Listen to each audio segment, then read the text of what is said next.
Welcome, my peeps, my peoples. Please like, comment, subscribe, share the video. It'd be greatly appreciated from the bottom of my heart, my peeps, my peoples. It's Mary Jane in the building. We're going to talk about Black Ink Crew New York Season 6, Episode 20. Let's get into it. Let's talk about these people. So anyways, everybody's in the shop chilling, having a good time. But Skye's over there. She's in Miami having a good time chilling. She got a butler. She got somebody doing her nails. She's living it up. She's in Miami. And so anyways, everybody's in the shop talking about if they was a superhero, being a superhero. So it's a nice conversation. Caesar's getting worried because he hasn't heard from Skye. He don't know what's going on with Skye. What is Skye doing? What is Skye up to? What is going on? So he wants to know. So he calls her. He's trying to find her. And basically they're cracking on Kev, talking about Kev, you the sperm stiller, the incubator stiller, you're the oven base stiller. And so anyways, Kev was like, it's all good. Like, he don't really care. Like, Kev looks like, Casey from JoJo. I mean, he looks like Casey from Jodeci. He looks like Barbara Womack or whatever. So anyways, so Caesar's calling up Skye because he's supposedly he needs her help with a lawsuit, with a $500,000 lawsuit. How's Skye gonna help him? So anyways, he finds out that she's out in Miami, and she was like, send my checks to Miami, that's where I'm at. So basically he tells the crew, yo, let's bounce, let's get up out of here, let's go to Miami. But anyways, Walt can't go, young Bay can't go because she's pregnant, doctor's restrictions, and Melanie can't find a babysitter, and Walt supposedly has prior engagement with photo shoots and doing photo shoots or whatever, photography, but he might not be able to go because he don't got the funds, or spending money in his pocket, because they probably pay for his plane ticket, I don't know. So but anyways, it's a good thing that Walt didn't go, because Walt is suffering from alcohol addiction right now, and he's in AA, so it's good for him not to be in Miami with them drinking and party all night long, because that's going to trigger him to get back started to drinking every day like he was or whatever. So anyways, Walt's on a good path. You get Melanie, and you have what's her name, Melanie and young Bay. They go check out Walt, bring him some nice stuff, bring him comforters, some pillows, some flowers, trying to brighten up his place, make him feel better, make him feel wanted, make him feel like people do care about him. So they're generally showing him love.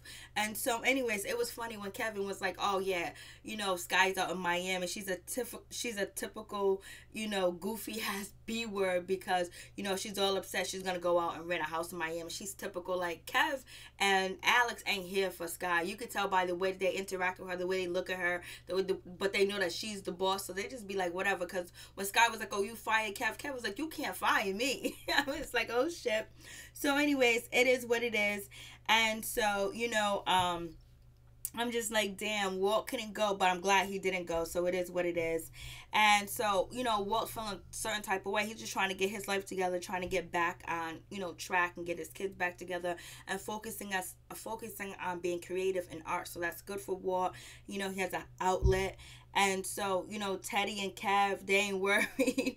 They ain't worried. They're having a good time. They ain't worried about anything. They're ready to party, and they're ready to turn up. So it is what it is.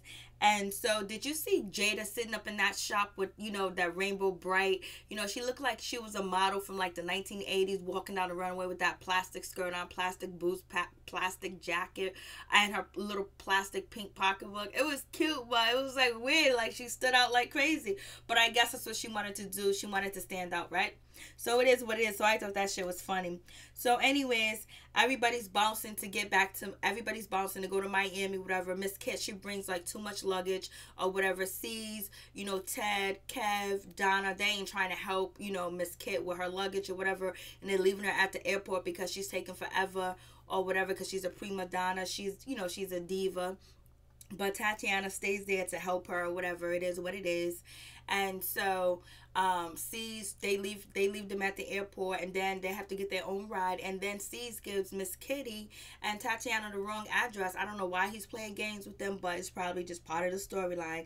So it is what it is. And so anyways, you have Donna. She's talking about Mo, that she hasn't talked to him, she hasn't seen him or whatever. She don't know what's going on with Mo. It is what it is. And so Skye hears noises. She was like, is that the next door neighbors? Like, they're really rowdy or whatever. And so C's walks in, and Skye looks at them, and she starts running. She drops her champagne glass, and she's hitting C's, and she's like, I can't believe they're here. You're messing up my zen. You're doing this. She's being all extra. She's getting that camera time. She's being Skye. So she's doing all that. or whatever. So then now she wants to apologize. She wants Kevin to apologize to her. He's trying to, but he ain't really trying to apologize to her. Really, he was like, I'm just saying sorry just to say sorry, because he was like, yo, you can get, if you want to get his sperm, you can get a second time. Men come more than once, my friend. Like whoopie doo dippity da. I'm like, yo. So anyways, Skye's like, stay 65 feet away from me. Blase ain't a third, and she don't want them there. Anyways, and so C's, only way that C's is going to be able to stay there if C's gives Skye a lifetime membership to Edibles arrangement. So that's a good deal, like shit. So anyways, he's doing all that. What about Walt? He's living in the PJs. So anyways, it is what it is with that situation. So, Skye's not happy with them there. So they're just trying to have a good time. Basically, whatever, they chilling. Finally, Skye is basically ignoring them. She don't want nothing to do with them. She don't want to be bothered. Blase and the third. So, she's doing what she does. And so Alex ends up talking to Donna, telling Donna, like, hey, yo, listen, I really got feelings for you. It was more than just sex. Blase the third, that punani was good. I'm liking it. I like that big meat. My little bones, love them big bones. So it is what it is. And Donna was like, oh, he likes it. What you like? I was like, Donna's crazy. So anyways, I seen Donna on IG just wilding. She got a twin sister. They look just alike, but she's the sister without the tattoos. Her mother's there, so I guess she wasn't raised in the group home I put up for adoption or anything like that. But like, she likes the lifestyle she lives. I don't think she's with Mo right now or with Alex at this time and point. She's just living her life. She's not ready to be tied down. She's not ready to be in a relationship.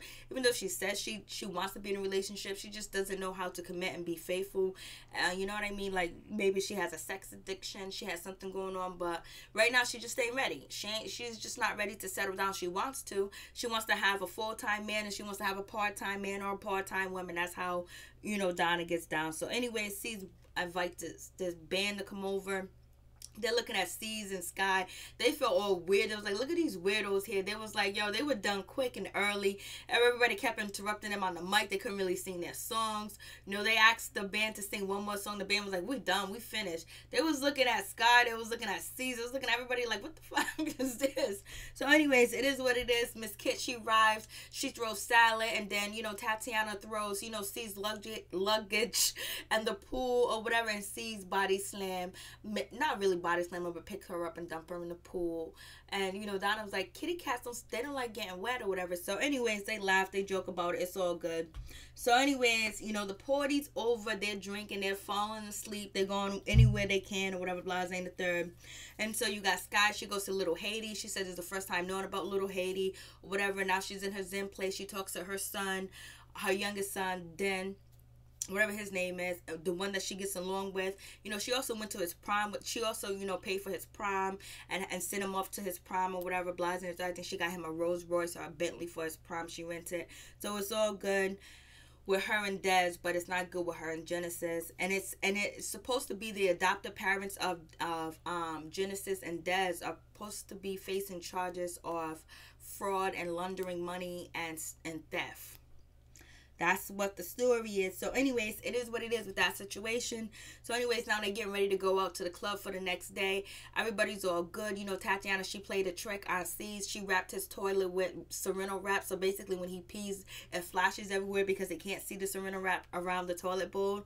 So that was funny, whatever. So it was all cool. Everybody's chilling, getting ready to go out. Skye's back on the plane now. She's back to getting ready to party, want to have a good time. And then all of a sudden, Big Fish production have Alex come, Mo comes through. He walks to the crib and he just, boom, decks Alex, hits him right in the mouth.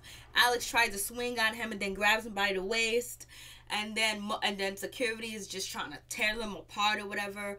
And then so Donna is running downstairs because what's her name, Jada told her that they're down there fighting. Everybody's just looking. Nobody's breaking up. Everybody's just watching. I was like, oh shit. And so then that's when Mo goes in. Mo was talking about, you know, Donna has porta potty pussy. He was like, yo, you dirty, you nasty, you done had sex in a porta potty and all this other stuff.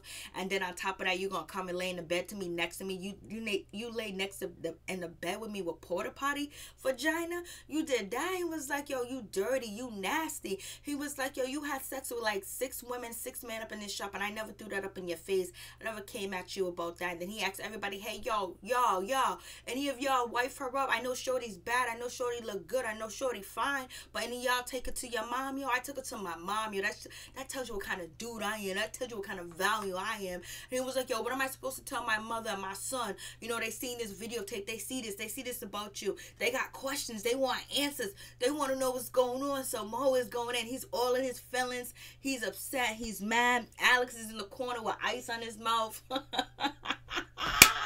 Nobody said nothing. Nobody's coming to Donna's defense. No one said anything about Donna. But listen, Donna's wrong basically in the situation. But I would have been like, yo, Mo, yeah, that's all cool and everything. That's good, but you got to go. But, you know, so I guess it's a good thing that they didn't say nothing. They didn't intervene because Donna was wrong. And sometimes people don't like to get into people's personal life and their personal situation, especially when they're arguing back and forth. And then on top of that, Mo's right. But if that was my people's with me, Mo would have been exit out the building. He wouldn't have been able to embarrass me, say all that shit to me or whatever. Even though Donna's dead wrong, she did Mo dirty. And so anyways, he's saying all this. Everybody's watching. They're looking. They're not saying one word. They all agree. It seems like they're all in agreement with Mo or whatever. And so then Donna gets defensive. She was like, whatever. Then he was like, yo, you didn't even call me. You didn't even check on me. That's when he talked to her on the phone or whatever. How did Mo find out where they was at? Did they Instagram? Did Alex Instagram the location, the address? And they would have Instagram the location, the address. Mo was pissed. Mo walked in the house. He went straight. That was New York style all day. He didn't say no words. He just walked up swinging. He didn't say, hey, dude, you did this with Donna. None of that. He called her dirty Donna. I was like, yo, well, Donna, he came for you. He came for you, Donna. He came for you. You should have just told the man, hey, listen, I like you and I like everybody else, but you could be my main squeeze. I can come home to you at night. I can rub your feet. I can take care of you. Be my priority. If I go outside and have sex with somebody, I'll clean my coochie before I get home to you. Because did Donna clean her coochie after she was in the porta potty having sex with Alex and then went home to Mo? Mo was like, you got in my bed and lay next to me with porta potty pussy. I was like, oh my God. Like, whoa. So Donna was like, whatever. And he was like, yo, you missing out on a real dude. Mo did like her. Mo did respect her. Mo didn't cheat on her. Mo was like, yo, was that baby mine? Was that baby mine? He was like, now I don't even know if that baby was mine. You was in the hospital about to die. I was concerned for you. I was worried for you. I didn't know what was going on. Now I'm trying to think that baby probably wasn't mine. Then here goes Donna. Well, if you got to second guess me, then you ain't the type of person I want to be with. Well, then Donna was trying to say that she was faithful, and she's trying to say, oh, she couldn't even say nothing that he did wrong to her, basically. And she was like, I'm loyal too. I'm down too. I was like, damn, Donna, you done lost a good one. But you know what? There's going to be plenty more that come down your way. You just got to know how to treat them, how to put your game tight, and you need to not be on. You don't need to be with anybody that's going to be, you don't need to be having sex with anybody in a porta potty in a public place, especially if you're kind of like on a reality TV show where people would know you and want to sell the videotape. You know what I mean? You need to just do it in the crib, in the house. So it is what it is with Donna. Donna done got annihilated on TV, embarrassed. So Donna took an L, Alex took an L, and and Mo took an L too, because he had to get out of character to do this. He wanted to fight Alex because Alex knows about him. They work together, so he feels like he was disrespected, so he's gonna go in and do that. And he's not gonna fight a woman. He's not gonna hit Donna. He was really upset. He was hurt. And basically, he was just like, yep. I was like, damn. Anyways, peace. I'm out. One love to all my peeps and my peoples. Next episode is going to be lit. It's going to be lit. So, peace. I'm out.